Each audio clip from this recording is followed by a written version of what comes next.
Hello, I'm Dr. Annadale, and I teach philosophy at Mount St. Mary's University and Seminary in Emmitsburg, Maryland. Our text for today is Descartes' Meditation 4.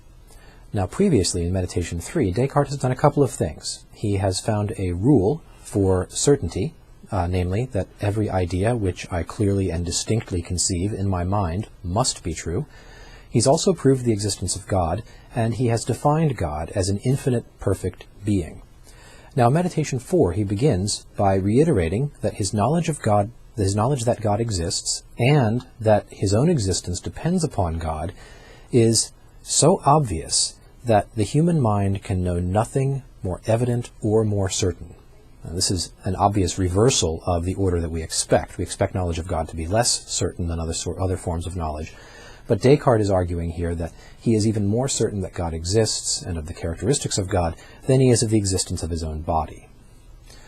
Descartes goes on to conclude that God is not a deceiver. He's not a deceiver because he's perfect, and deceiving always implies imperfection.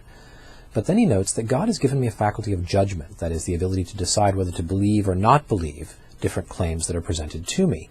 And because God is not a deceiver, this faculty that he has given me must be perfectible. It must be possible that this faculty of judgment will never go wrong, provided that I use it correctly. And this is an important point, because here Descartes returns to the idea of a method for governing the mind, for making correct judgments in every case.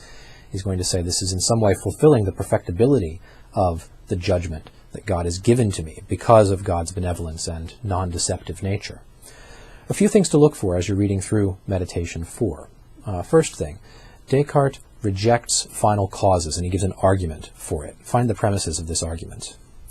Second, Descartes identifies a source of error. He notes that I have a faculty of intellect and a faculty of judgment, and then after some reasoning he concludes how it is that I make errors with my judgment, and he gives us a possible way of avoiding errors.